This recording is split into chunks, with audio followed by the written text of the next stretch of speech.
Hi, I'm Coach Corey Wayne, and this is my video coaching newsletter. And the topic of today's newsletter is going to be how I got over my ex and life is better than ever.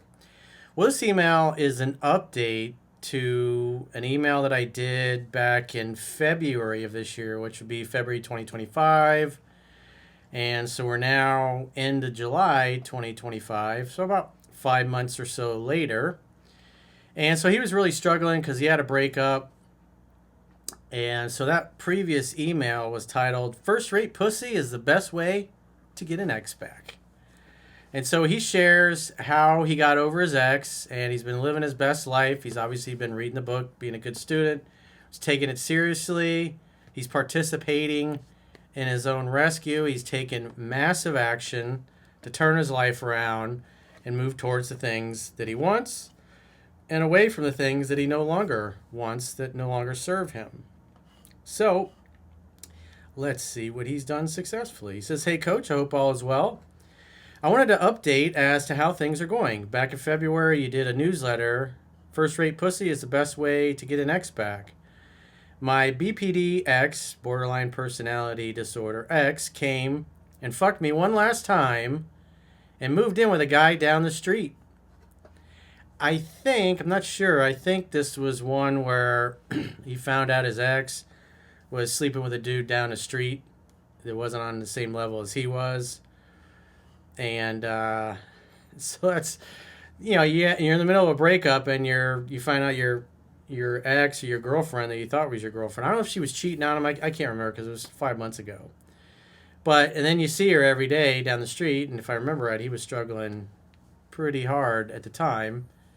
Because usually guys are the last to know. They're the last ones to find out. Women do the dumping 75% of the time. And so he was surprised that it happened. But better always comes when one door closes, another one opens. I can't believe how much life has improved for me since I wrote to you, all by just staying buried in the book, obviously talking about 3% Man. And if you're new here and you haven't read it, it's free to read at understandingrelationships.com. Just subscribe to the email newsletter. Put your name, your first name, your email address, create a password, hit submit, and it'll open up right in your web browser. So he's been reading the book, obviously. He says, all just by staying buried in the book and becoming a better student than I have ever been. So he's taking this seriously. He's not half-assing. He's not cherry-picking. He's not trying to find the perfect video with the perfect line from a scenario that matches his. Then that's all he has to do and everything magically goes back together. This takes real, sincere effort. What I teach is not easy. There are no shortcuts to success. But in the end, the victories are much sweeter. Before I would listen to the audio at work through headphones, and sure, I learned the material but wasn't absorbing it enough. I started doing as you recommend and followed along at 2-speed while looking at a written copy. He says, what a game changer. I was missing so much. So when you do that, because think about it, if you're driving in your car and you're listening to the audiobook or maybe you're working out, you're not really paying attention. You're kind of intermittently fading in and out of listening to it. And it's like, then you get interrupted or somebody cuts you off and you're, giving them the finger or whatever. And then the audiobook's still playing the whole time. So you're not really paying attention. But if you're in your house, you're in a room, your office, whatever it happens to be, and you're hearing the audiobook, you're sitting down, maybe you're on my website looking at it as it's being read to you, and then you're following along in a digital or physical copy, and so you're seeing the words as you're hearing them being spoken, and then you speed it up to the 2-speed, then you can get through the book in about 4 hours, because it's about 7.5, almost just under 8 hours at normal speed. But what it does, it forces your eyes and your ears to focus on the words that are being spoken, because you're seeing the words as they're being spoken and you're hearing them. There's no distractions. There's no driving in your car. There's no shit going on in the background. So you're forcing your brain to really concentrate on the material. So each read through is way more efficient and you're way more focused on the material. So you're just going to absorb it and learn a lot better versus just kind of trying to get through the read and listen to it as background noise. That's what serious students do. Because again, if you can get through it for 4 hours, you can get through, if you do that a couple times a week, you can get through 2 to 3 reads a week. And if you can spend, that's 8 hours, 2 reads, 12 hours, 3 reads. So 10 to 15, you can do that in a couple of months or a few weeks if you're really diligent about it.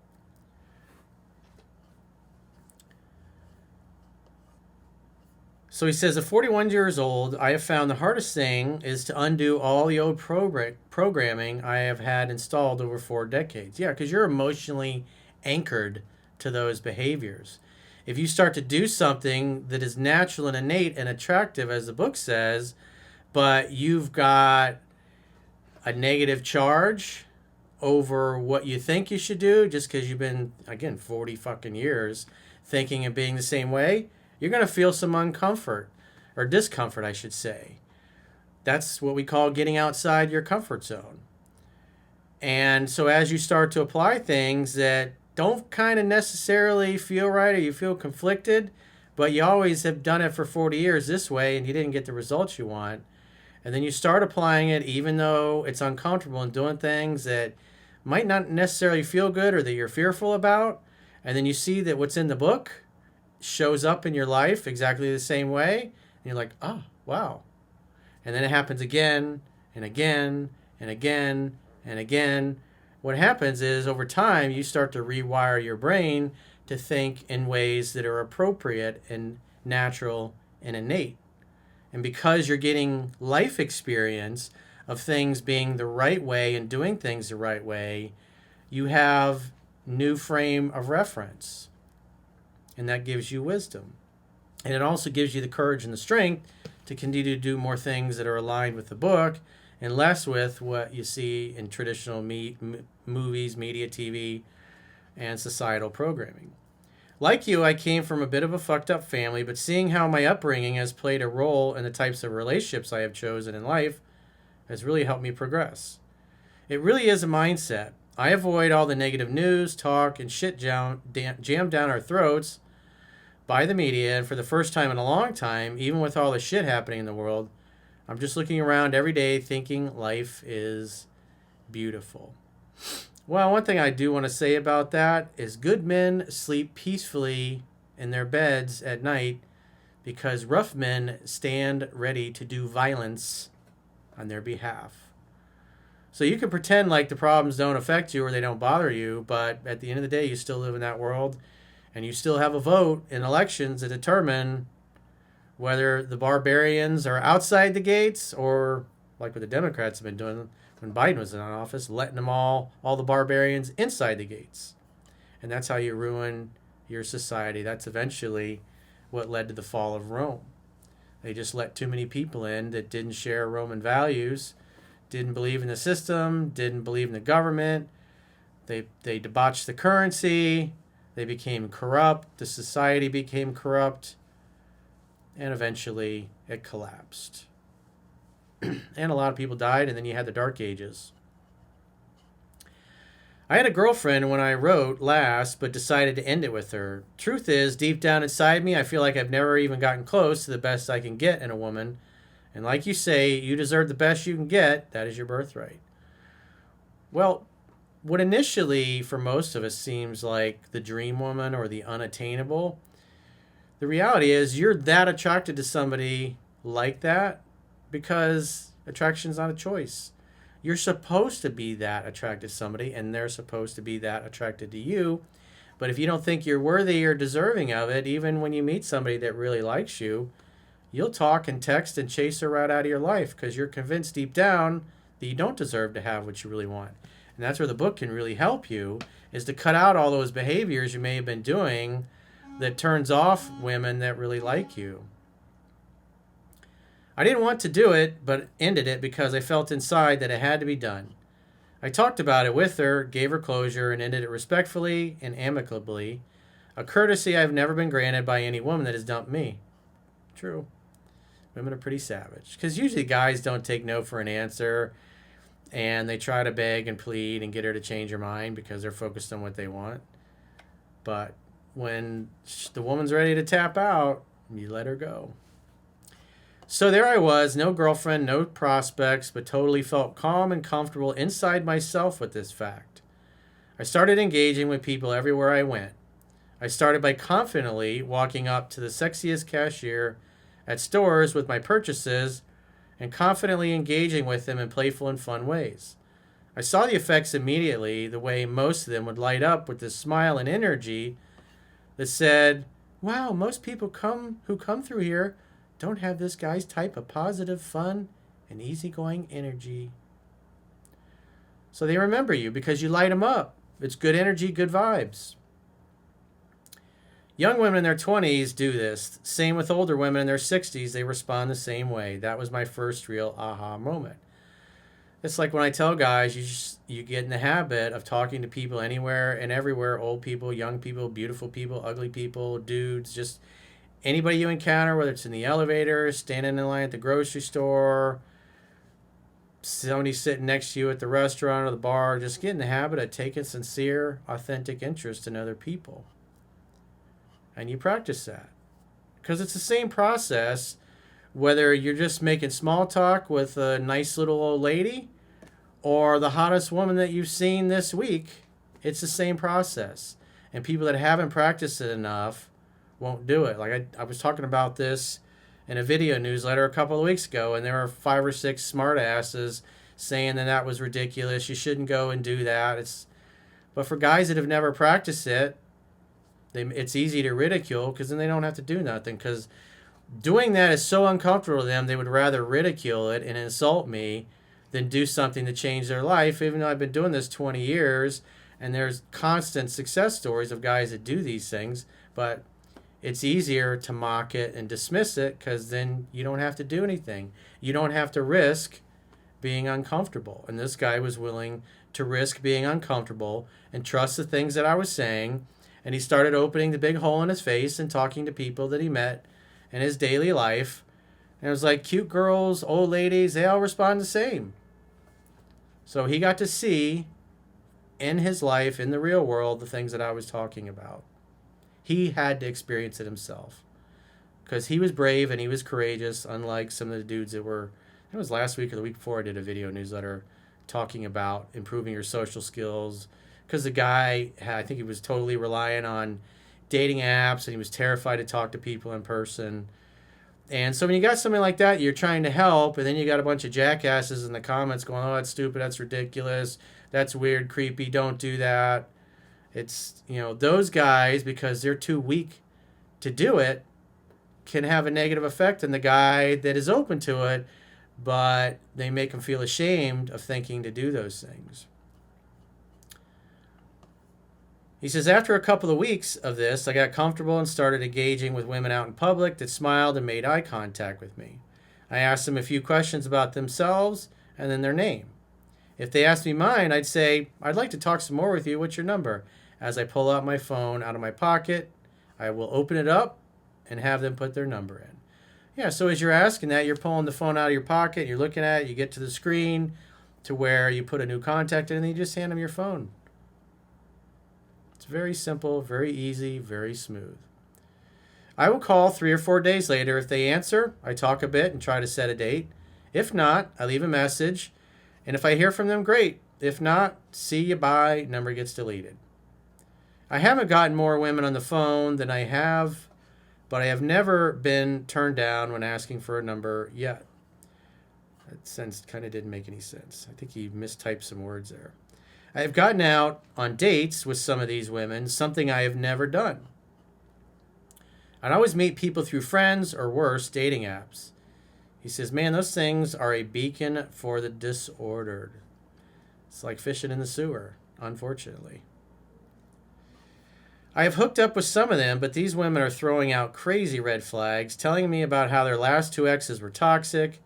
Another told me that when she breaks up, she just wants to disassociate. A third, who only ever talked about money. These are all the things I would have ignored before out of fear I couldn't find better, but not anymore. About 5 weeks ago, I ran into an ex I had, not the BPD ex, but another one. She was the best relationship and girlfriend that I've had. I really hurt this particular girl. This was back in 2016, a long time ago. We bumped into each other and chatted for a bit, and I told her, give me your number and we can get together for a drink. She said, it's still the same, but I doubt you have it. I told her I don't, and she gave me the number. I called 5 days later and set a date for 3 days after. She texted me 30 minutes before the date saying, I'm going to be 10 minutes late. And I told her, well, now that she's going to be 20 minutes late because she's going to grab a bottle of wine, is just going to come to my house. She said it was a nice day and was hoping to sit outside. I told her it was her lucky day because it was a nice day and I didn't want to waste it indoors. She said, okay, see you at 6:30. And I said, yes. And she said, no wine. I said for her to get a bottle of wine just in case. We met and she gave me a hug and we went to the patio. We sat down. I was sprawled out, taking up too much space, totally relaxed. She was touching my arm and then she leaned in towards me and I said, you look like you want to give me a kiss. Why don't you just lean in here the rest of the way and get it over with? She did, and after about 10 minutes, our drinks were done. I stood up and said, I'm going home. Take that bottle of wine and let's have a glass together at my place. It's a 2-minute drive, and we went to my place. A little time went by, and she's getting more tipsy, and things start to go sideways. She starts crying, talking about how much I hurt her back then, and sobbing. I felt so bad because I never really took the time in all the previous years to think about how I made her feel. This was really the second aha moment. It wasn't easy to see. We did end up hooking up that night, and I don't ever remember her fucking me like that ever before. She was wild. Well, it's because she was really turned on. She texted me the next day saying that I had her in her feels last night, but it was good seeing me and wouldn't mind seeing me again. I knew the night before watching her reaction wasn't going to be the case. I simply told her to reach out to me when you're ready. I left it at that, no big deal. Neither of us has reached out since. I did kind of feel rotten for about a week for the pain I had caused her. I sat in it, felt it, and things got better fast. Well, as I always say, you got to feel it to heal it. You got to get into it before you can get out of it. As I said at the start of the email, I really feel like I haven't got the best I can get in life, and I'm not worried about hearing from her. I can't be mad at her. Look how I made her feel. Well, if you really wanted to see her again, you should be the one to reach out until she starts pursuing you. One last thing about the BPD-X. Turns out they moved back in May. I guess someone couldn't handle it mentally, or they just didn't have all the money to stay. It really is funny how the universe works. Once I became indifferent to the situation changed. It really is nice to be able to walk out my front door and know I am never going to see her or him drive by my house again. For the first time, I feel the weight of the world lifted off me as a man. I feel like this is the tip of the iceberg, and it will only get better day by day. I will continue to pour my heart into my work and hobbies, and I remember the very first time I saw a YouTube video of yours and said, a date is a fun-filled romantic opportunity for sex tap. And I remember thinking, yeah, right, what does this guy know? Well, I say it all the time. If you think I'm full of shit, if you apply what's in this book, you're going to get way better results than you're used to getting. It says, turns out he knows the key to happier life, and I'm glad I found your work. Thank you, Coach Wayne, for trying to leave this sick world better than you found it. The craziest part to me is that you give all this away for free. It didn't cost me anything. I had nothing to lose. Turns out I lost a lot, old beta male me.